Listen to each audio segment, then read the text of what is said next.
को क्या माँ बाप बच्चों के बुरे स्वभाव के कारण उन्हें घर से बेदखल कर सकते हैं? जानिए क्या कहता है कानून। अखबारों में किसी संतान को बेदखल करने जैसे विज्ञापन देखने को मिलते हैं जो बाकायदा एक जाहिर सूचना के रूप में अखबारों में छापे जाते हैं। कहीं कहीं यह स्थिति होती है कि बेटे का अपनी पत्नी से विवाद चल रहा है और पत्नी ने उस पर मेंटेनेंस का मुकदमा लगा रखा है, तब माता पिता ऐसे बेटे को संपत्ति से बेदखल करने का विज्ञापन अखबार में छपा देते हैं। ऐसा विज्ञापन छपवा कर उन्हें यह लगता है कि उन्होंने संतान को अपनी संपत्ति से बेदखल कर दिया, अब बहू उनकी संपत्ति पर किसी प्रकार की कोई कार्यवाही नहीं कर पाएगी। दूसरी परिस्थिति और है जहां पर माता पिता वास्तविक रूप से अपनी संतान से पीड़ित होते हैं। जैसे कोई शराबी या नालायक बेटा अपने माता पिता को परेशान करता है, गालियां देता है और उनसे रुपए पैसे मांगता है। पीड़ित माता पिता ऐसे बेटे को घर से निकालने का अधिकार रखते हैं।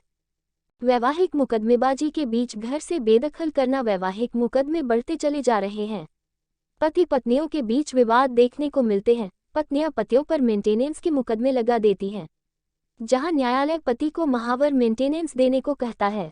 ऐसी मेंटेनेंस की कार्यवाही में पत्नी के पास यह अधिकार होता है कि वह पति की संपत्ति को नीलामी लगवा कर उसकी मेंटेनेंस की रकम प्राप्त कर ले, अगर उसका पति उसको मेंटेनेंस नहीं देता है। अखबारों में बेदखली के विज्ञापन छपवाना किसी भी कानून के दायरे में नहीं है, क्योंकि लोग विज्ञापन ऐसा छपवाते हैं कि पिता कहता है कोई संपत्ति उसके नाम पर दर्ज है और वह संपत्ति में से अपने बेटे को बेदखल कर रहा है। सबसे सारवान बात यह है कि अगर कोई संपत्ति किसी पिता के नाम पर दर्ज है और वह अपने बेटे को संपत्ति से बेदखल करने का विज्ञापन अखबार में देता है, तब ऐसे विज्ञापन की कोई आवश्यकता ही नहीं है, क्योंकि किसी भी व्यक्ति की स्वयं द्वारा कमाई हुई संपत्ति जो उसके नाम पर रजिस्टर्ड है, उसके संबंध में कोई भी फैसला लेने के लिए वह व्यक्ति स्वतंत्र होता है। जब तक वह जीवित है तब तक कोई भी उसकी संपत्ति में अपने हिस्से का दावा नहीं कर सकता है। उसका बेटा भी उसकी संपत्ति में हिस्से का दावा नहीं कर सकता और उसकी बहू भी बेटे पर आई मेंटेनेंस की जिम्मेदारी के लिए ससुर की संपत्ति की नीलामी नहीं लगवा सकती। ससुर अगर जीवित है और उसके पास कोई संपत्ति है तब वह उसकी अपनी संपत्ति है। बहू का विवाद उसके पति से होता है। पति की यह जिम्मेदारी है कि वह अपनी पत्नी को मेंटेनेंस दे। बहू उसके पति के नाम पर दर्ज किसी संपत्ति में से मेंटेनेंस प्राप्त करने का दावा कर सकती है, लेकिन अपने ससुर की संपत्ति में से मेंटेनेंस प्राप्त करने का दावा नहीं कर सकती है। इसलिए ऐसे विज्ञापन की कोई आवश्यकता नहीं होती है। अगर किसी व्यक्ति को मरने के बाद बेदखल करना है तब उससे संबंधित वसीयत कर देना चाहिए और वसीयत का रजिस्ट्रेशन करवा लेना चाहिए। कोई भी व्यक्ति अपनी संपत्ति की वसीयत करने के लिए स्वतंत्र है कि दुनिया के किसी भी व्यक्ति या संस्था को अपनी संपत्ति की वसीयत कर सकता है। अपने मरने के बाद अपनी संपत्ति जिसे चाहे उसे दे सकता है और ऐसा निर्णय में अपने जीवन काल में ले सकता है। इसलिए अगर कोई संपत्ति पिता के नाम दर्ज है तब उसे जिस बेटे को बेदखल करना है उसके खिलाफ एक वसीयत कर देना चाहिए और अपनी संपत्ति कहीं और वसीयत कर देना चाहिए। नालायक बेटे की घर से बेदखली। आजकल अनेक प्रकरण ऐसे भी देखने को मिल रहे हैं जहां पर बेटा नालायक होता है, वह अपने पिता को पीड़ित करता है।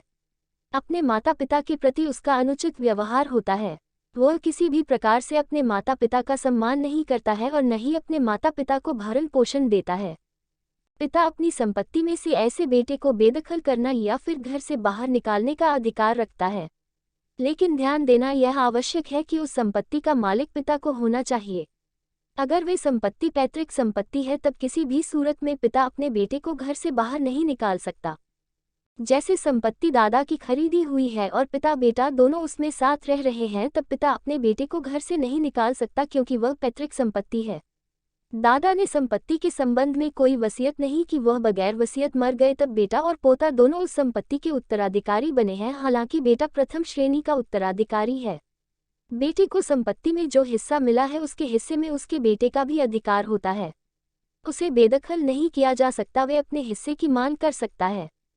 अगर कोई संपत्ति मकान बाप ने खरीदा है और रजिस्ट्री बाप के नाम है, बेटा बाप के साथ मकान में रह रहा है, बेटा अपने पिता की कोई बात नहीं सुनता, तब ऐसी स्थिति में बाप बेटे को घर से निकालने के लिए जिला मजिस्ट्रेट के समक्ष एक आवेदन लगा सकता है। जिला मजिस्ट्रेट अर्थात जिले का कलेक्टर है। एक आवेदन के माध्यम से वे जिला कलेक्टर को इस बात से अवगत करा सकता है कि उसके बेटे का उसके साथ अनुचित व्यवहार है, वह उसका किसी प्रकार से भरण पोषण नहीं करता है। तब जिला कलेक्टर उस बेटे को पिता के घर से पुलिस फोर्स के माध्यम से बाहर निकला सकता है।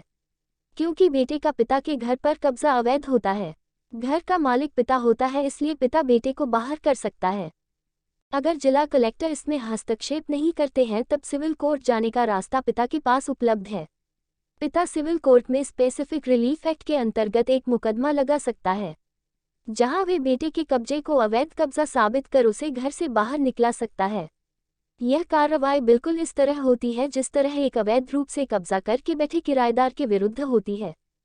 इसी तरह बेटे का मकान पर अवैध कब्जा होता है।